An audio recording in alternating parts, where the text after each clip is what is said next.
Le mois de juin pointe tout juste le bout de son nez et avec lui il ramène le beau temps, mais tu t'en doutes, si je te fais une vidéo aujourd'hui, ce n'est pas pour parler de la météo, mais plutôt de mon portefeuille boursier.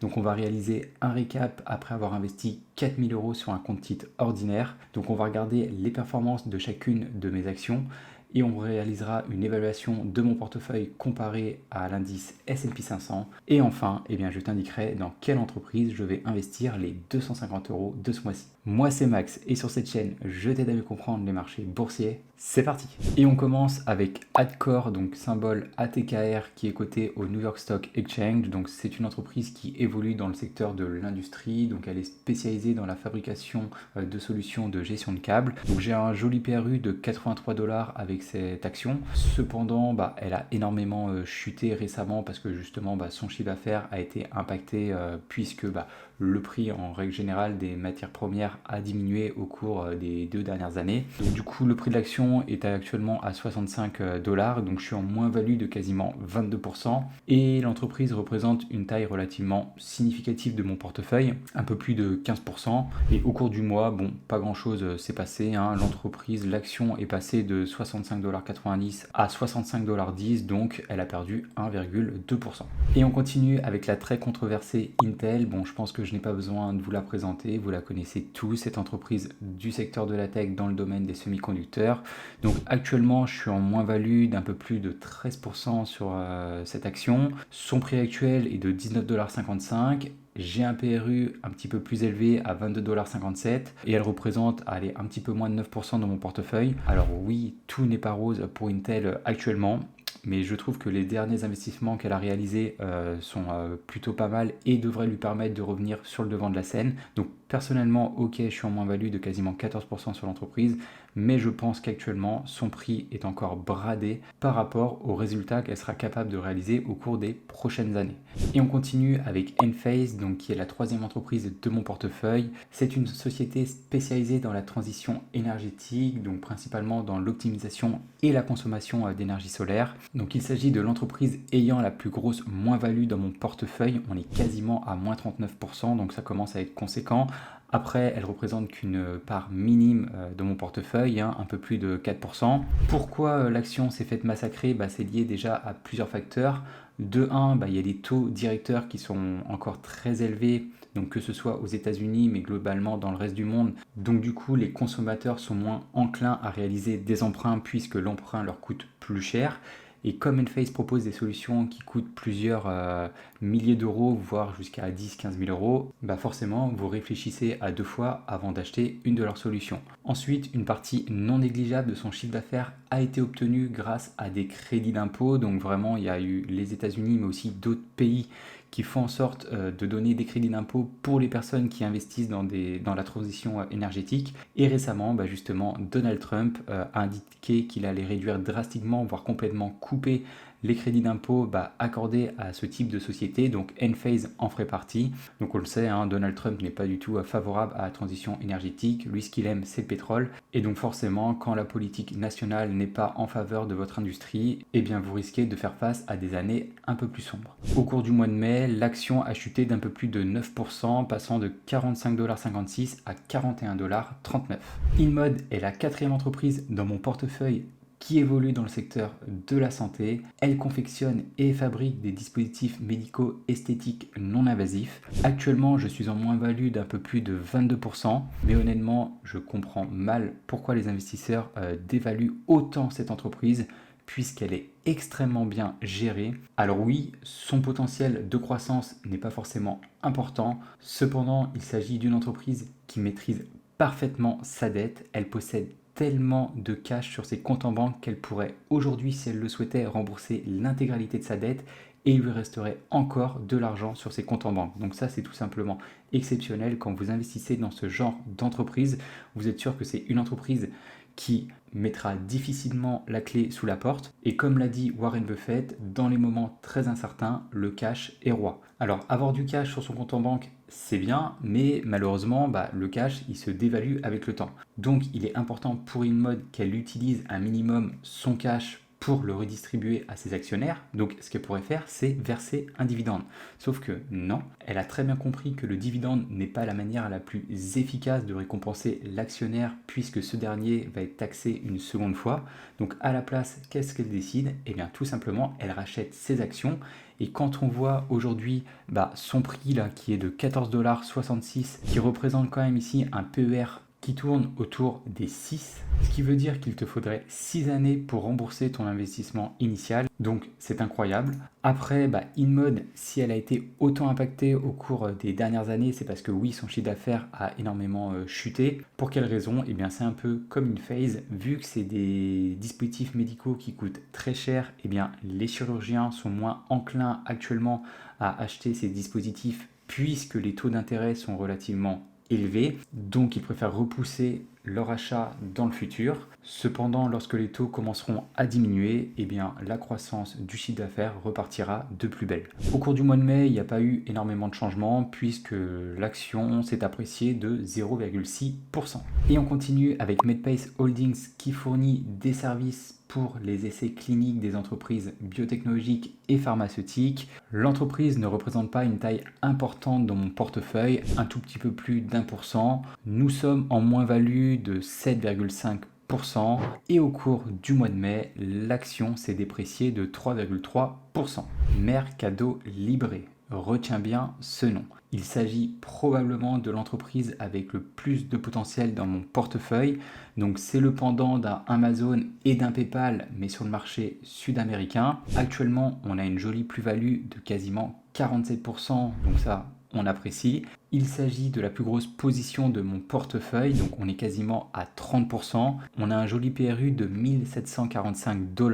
Et honnêtement, je regrette presque de ne pas en avoir acheté plus il y a quelques mois. Au cours du mois dernier, donc l'action s'est appréciée de 12,4%, passant de 2280 $ à 2563 $. Qualys, c'est la seconde entreprise que j'avais achetée au même moment que Medpace Holdings. Donc comme tu peux le voir, elle représente une part minime de mon portefeuille, 1,4%. On est actuellement en plus-value de 15,2%, mais bon, comme je vous l'ai déjà indiqué, je pense que j'ai acheté Qualys à un prix ok sans qu'il soit excellent, donc je ne m'attends pas pour l'instant à avoir de grosses plus-values sur cette action. On a donc du coup un PRU à 120 $ et au cours du mois dernier, l'action s'est appréciée de 8,2% en passant de 128 $ à 138,55 $. La dernière entreprise de notre portefeuille nous vient de Chine et est aussi un acteur majeur du e-commerce. Il s'agit bien entendu d'Alibaba. Elle occupe une place d'un peu plus de 18% dans notre portefeuille et affiche une plus-value de quasiment 50%. Donc on a vraiment un joli PRU de 76 $. Et au cours du mois dernier, eh bien, l'action s'est dépréciée de quasiment 10% suite à l'annonce de ses résultats. Et pour finir, cette entreprise est la dernière qui a rejoint notre portefeuille le mois dernier. Il s'agit de Uber, donc qui a révolutionné notre façon de manger, mais aussi notre façon de nous déplacer. On avait donc investi le mois dernier 250 € sur cette entreprise, donc ce qui représente actuellement une place de 6,4% dans notre portefeuille. On a une toute petite plus-value d'à peine 1% et notre PRU se situe à 83 $ et 41 centimes. Alors, après tout ce qu'on vient de voir, quelle est la performance globale de mon portefeuille et où se situe-t-il par rapport à l'indice S&P 500? Eh bien, c'est ce que nous allons voir. Mais juste avant, si toi aussi tu souhaites gagner de l'argent en bourse durablement, eh bien, je t'invite à t'abonner à la chaîne afin d'apprendre à mes côtés et rejoindre cette communauté d'investisseurs performants.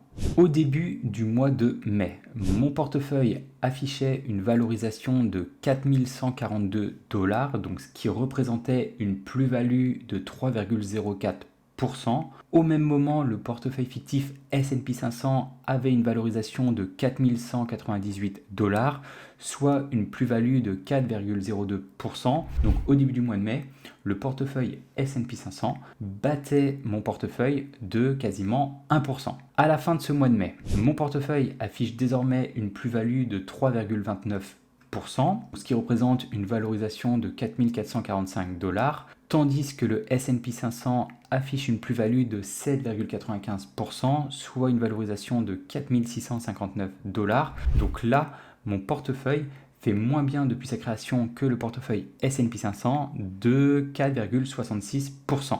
Au cours de ce mois de mai, du coup, mon portefeuille a continué de s'apprécier, donc quasiment pas, hein, mais 0,25%, tandis que le S&P 500, lui, a progressé de quasiment 4%. Alors maintenant, quelle action je vais acheter avec les 250 € de ce mois-ci? Donc pour être honnête, j'ai longtemps hésité entre trois entreprises, soit renforcer Enphase qui est ma plus grosse moins-value actuellement, soit renforcer Mercado Libre qui est actuellement ma plus grosse plus-value mais aussi l'entreprise avec le plus gros potentiel, ou autrement renforcer Uber, donc qu'on avait acheté le mois dernier, puisque voilà, elle n'a pas beaucoup progressé, à peine 1% en un mois et est à des niveaux de valorisation relativement intéressants. Donc j'ai déjà décidé de balayer complètement Enphase parce que je me dis qu'avec l'incertitude qu'il y a actuellement, eh bien ce n'est pas du tout impossible que l'action reste à ces niveaux de valorisation encore quelques mois. Ensuite, pourquoi je n'ai pas investi dans Mercado Libre? Eh bien tout simplement parce que l'entreprise a quand même gagné énormément au cours du dernier trimestre, même au cours de l'année. Et je me dis qu'il n'est pas impossible qu'elle chute prochainement et donc potentiellement j'aurai des points d'entrée encore plus intéressants qu'ils le sont actuellement. Donc c'est pour cette raison que j'ai décidé d'investir les 250 € de ce mois-ci sur Uber. Donc du coup ça permettra à cette position d'occuper une place plus importante dans mon portefeuille. Pourquoi je décide d'investir dans cette entreprise? Alors oui, quand vous voyez comme ça, sa dette ne semble pas forcément maîtrisée. On est un peu plus même de 9 années pour rembourser sa dette long terme. Mais ce qu'il est important de comprendre, c'est que Uber, c'est une entreprise qui croît énormément. Quand vous voyez son free cash flow au cours des 5 dernières années, sa moyenne, elle est à peine à 2 milliards, alors que cette année, on est quasiment à 8 milliards. Donc au final, tout ce que vous pouvez voir ici sur la dette n'est pas forcément quelque chose de fiable. Idem pour le retour sur les capitaux investis. Il y a encore 3 ans, l'entreprise ne générait pas un rond. Donc forcément, le retour sur les capitaux investis, sa moyenne sur 5 ans n'est pas bon. Par contre, on peut voir que cette année, elle commence à générer de l'argent. Là, son ROIC atteint quasiment les 5%. Quand tu regardes son ROA de 25, c'est relativement intéressant. Idem pour son ROE qui est quasiment de 56%. Donc voilà, c'est vraiment une entreprise qui est très très intéressante. Si tu regardes aussi ses marges, des marges brutes quasiment de 40%, ok, c'est pas trop mal. La moyenne sur 5 ans, on est à 0%, comme je vous le disais, vu que l'entreprise ne générait pas un rond, c'est normal que ses marges soient aussi faibles. Par contre, cette année, voilà, des marges nettes de 27%, donc on peut voir que c'est une entreprise qui potentiellement aura des marges relativement conséquentes. Maintenant, si on regarde rapidement les estimations des analystes, déjà, on voit qu'ils s'attendent à ce que le bénéfice par action augmente plutôt à un rythme soutenu, passant de 2,81 $ à 6,52 $ en décembre 2028. Donc comme vous pouvez le voir, c'est des augmentations supérieures à 30, entre 30 et 40%, donc c'est énorme. Et au niveau de son chiffre d'affaires, lui, il passerait de 51,50 milliards à 82,27 milliards. Donc là, c'est des augmentations probablement autour des 12% annualisés environ. Donc maintenant, si j'utilise du coup mon outil pour savoir quel est le prix auquel on pourrait racheter cette entreprise, donc j'ai mis ici des croissances compris entre 10 et 14%, donc du chiffre d'affaires, des marges nettes entre 15 et 25%. Donc oui, si vous regardez par rapport aux marges sur 5 ans, là c'est des marges que l'entreprise n'a pas réussi à réaliser. Par contre, je me dis que réaliser 15 ou 20% pour Uber, je pense que c'est des marges tout à fait réalisables au cours des prochaines années. Les marges sur le free cash flow, donc là un tout petit peu plus importantes, entre 20 et 30%. Un PER et PCF dans 10 ans que je pense que l'entreprise vaudra. Là c'est difficile à dire, mais j'estime que Uber est une entreprise d'excellente qualité, donc elle mérite ce premium, elle mérite de s'échanger à un niveau de valorisation supérieur à la moyenne des entreprises du S&P 500. Donc c'est pour cette raison que je lui ai accordé entre 20 et 24. Et enfin, le rendement que je souhaite, comme vous le savez, moi je ne me limite pas à 9%, non, je veux faire mieux que le marché. Et donc mes marges de sécurité, moi, sont de 12, 13,5 et 15%. Maintenant, si on analyse, voilà, comme vous pouvez le voir, si on se fie aux marges sur le free cash flow, l'entreprise est aujourd'hui achetable et vous pourriez réaliser des rendements compris entre 15 et 27%. En revanche, si vous fiez aux marges nettes, dans ce cas-là, si les estimations basses prennent le dessus au cours des 10 prochaines années, dans ce cas-là, on est plus ou moins au niveau de valorisation attendu à 84 $ par action. Donc c'est vraiment pour cette raison où je me dis que voilà, Uber a encore une marge de progression importante, surtout à l'international, où elle va pouvoir se diversifier énormément, conquérir beaucoup de parts de marché. Donc c'est pour cette raison que j'ai décidé d'investir sur Uber au cours de ce mois-ci. Merci d'avoir regardé la vidéo. Si tu ne l'as pas encore vu, j'ai analysé un géant des semi-conducteurs pour les appareils mobiles Qualcomm. Dans tous les cas, eh bien, nous on se retrouve dans une prochaine vidéo. Ciao!